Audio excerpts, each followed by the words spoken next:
Hey friend, it's Summer Hammonds back with some more crafty inspiration for you. In today's episode, you're going to see 3 things that I love: thrifty items, repurposing, and decorative paint finishes. I'm starting off with a cute wooden frame that I found at the thrift store, but it is not going to stay a frame. I can't wait for you to see it. Enjoy. Here's our frame. We're going to get that in place here so you get a nice view of that. I'm going to go ahead and take off this little price sticker. That's good there. I'm gonna go ahead, this is an old one. It's got some nice little nails holding it in. We probably need to come up with something a little different for getting that out. But what I wanna do is I wanna go ahead and remove this glass and the backer piece. So I'm noticing just a little paint tip here. If you like to redo little thrifted finds and such, there's a little bit of a glossy shellac type feel on here. And you can do a couple things. You can use some kind of deglosser, or you can, like a deglossing liquid sander, or you can just do a little scuff sand to kind of open up those pores and get it prepped for painting, because that's what we're going to do to it. You may want to wear some type of mask. Just depends on the age and any sensitivities you might have, because this stuff does get a little airborne when you scuff sand. I'm going to go and I'm going to grab all that dust off of here.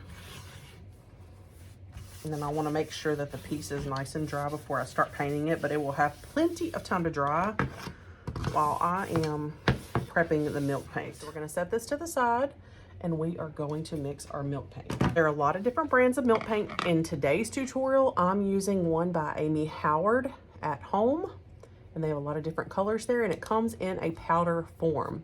So you mix this yourself depending on how much that you need.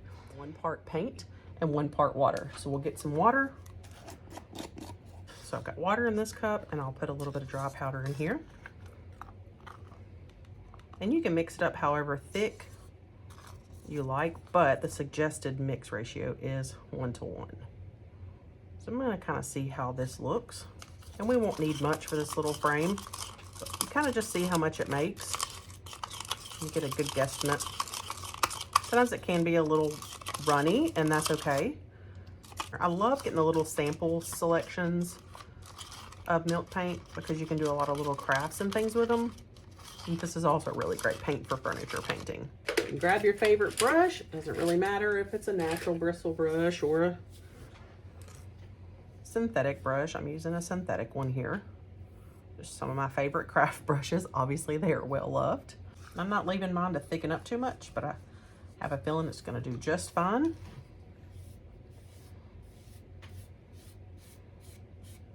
Hang it on the frame. I'm probably going to wait, let this dry, and put on a quick second coat. So it goes on really thin. It dries super matte. You can build up multiple layers of the same color. You can build up multiple layers of different colors. And even after we're going to do a distressing technique on it, it has a natural flake to it and kind of a peeled look in some spots. So it gives you a real old world type of aged effect, which really works for my style. Okay, we're back, and our first coat is nice and dry. You see that beautiful matte finish? A little streaky, so this would be the point where you'd put another coat of the same color, or you could layer different paint colors. I'm gonna go ahead and use the same color. And I don't know if I mentioned, but I'm using the Amy Howard Toscana milk paint in the color My Linen Apron. So that is the color that I'm using. And it's very pretty. It's a very light beige color. And there could be some natural wet distressing that happens while you're brushing on that second coat, but it will add to the character look. Wet distressing is usually when the water kind of reactivates the wet paint and it pulls it back, revealing whatever's underneath. And in this case, it's the stain look. So, okay, so now instead of sanding to get this flaky, chippy paint look, we're going to use another Amy Howard product called the Farmhouse Antique Glaze. And you could use some regular water in place of this. This just has a very light antique tint to it. And it helps us do the wet distressing technique that I had kind of mentioned earlier. But we're going to use a natural sea sponge to apply. You'll kind of see the process. So think of this just kind of like tinted water. So it gives a very, very faint look to the piece over the paint. So it does glaze it slightly, but really it's about activating, and that layer of paint that we have, all those paint layers, it is going to reactivate those and let us pull some of them up, and you will see it's the most coolest thing to see in action. And so we're gonna get some of that antiquing glaze. Be careful not to drop that there. And we're gonna start kind of sponging right over where we just painted. We're gonna kind of wait and see where our first spot kind of tries to start to come back up. You don't want your sponge drenched. You're just wanting to reactivate and get some of those kind of spots to start coming up where you're pulling the paint up. We're just gonna kind of keep doing that. You can rub, but I always, whatever piece I'm working on, I always like to kind of see how the piece does, because paint does adhere to every project just a little differently. And this is gonna dry clear, but with a real faint antiquing to it. And then we'll also seal it for protection. So see, you can start kind of see some of those spots coming up. That's what we want. We can do it to our liking. You could do it to your liking. I'm gonna work in just small sections. When I am distressing, I will go a little bit heavier on pressure around, you know, corners that would normally maybe get dinged up a little bit if something was painted, even though really it was all stained. Those looks that we try to get are from different time periods, but I personally love to kind of breathe new life into a piece like this. But I love, it's like the original finish is peeking through, reminding us of where it came from. And so I love that. Once you leave it alone, once it's been reactivated, once you leave it alone and let it dry again, it shouldn't wet distress anymore. But while that paint is tender, you know, you could scratch it. So just be careful as you're moving through. If I want to kind of rub a little bit, I could do that. So see, I could do a little rub like that, and it will pull it like a big spot. We'll do that in a couple spots, but it's best when you're doing some kind of decorative paint finish like this to not overthink where you're doing this stuff, because that way it'll just look a tad more natural. Again, you could just try this with regular water. You don't have to have this special antiquing glaze necessarily. Just was a cool product that I wanted to have. I've got a whole cabinet full of those cool products. Kind of have to look at the piece from all different angles to kind of see where the balance is. I hope you like this finish. You can do as much or as little as you like to your taste.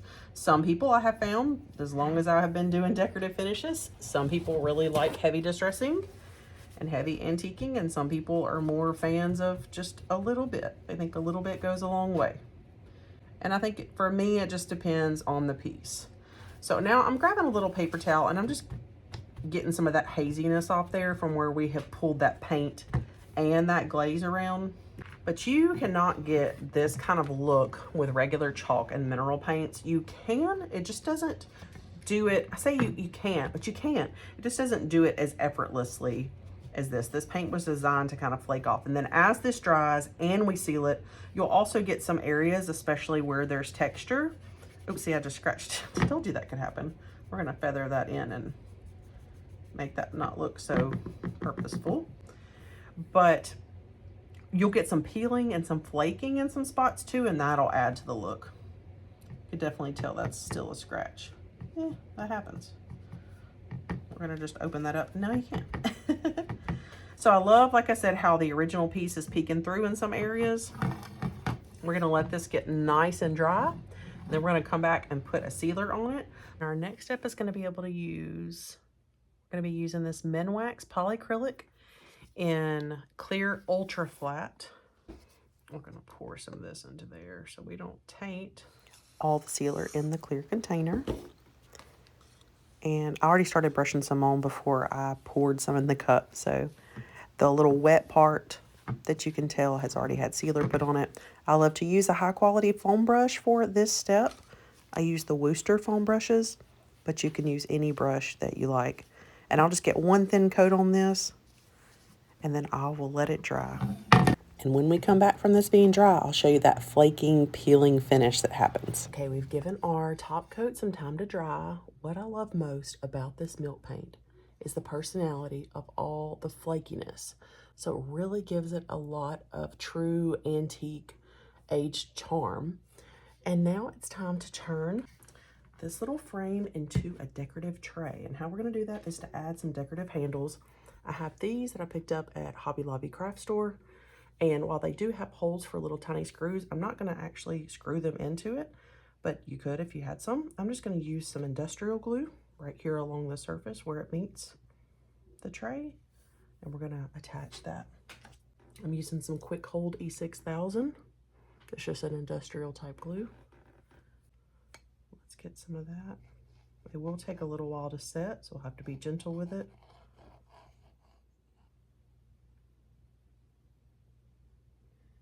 And I could always come back in with some screws if I wanted to later. But this will dry nice and hard and give me some good adhesion to the piece.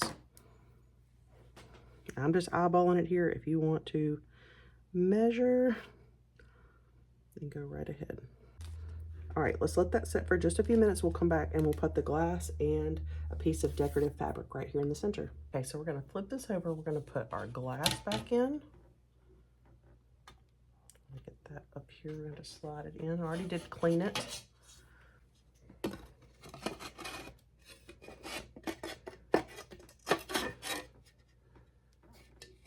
Doesn't mean I won't have to clean it again.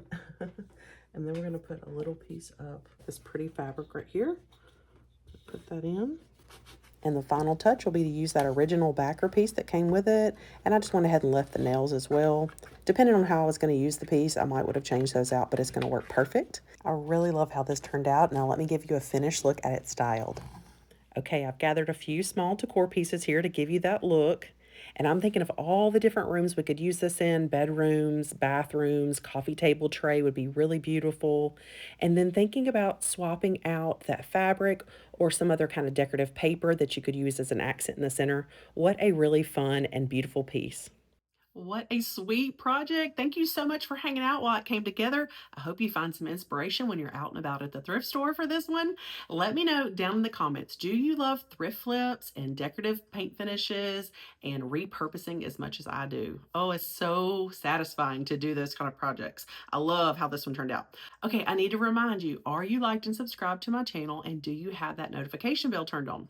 That's how we're going to stay connected, and you'll get to tune in each week for more crafty goodness. All right, until next time, don't forget, you're amazing and you're creative. Bye-bye.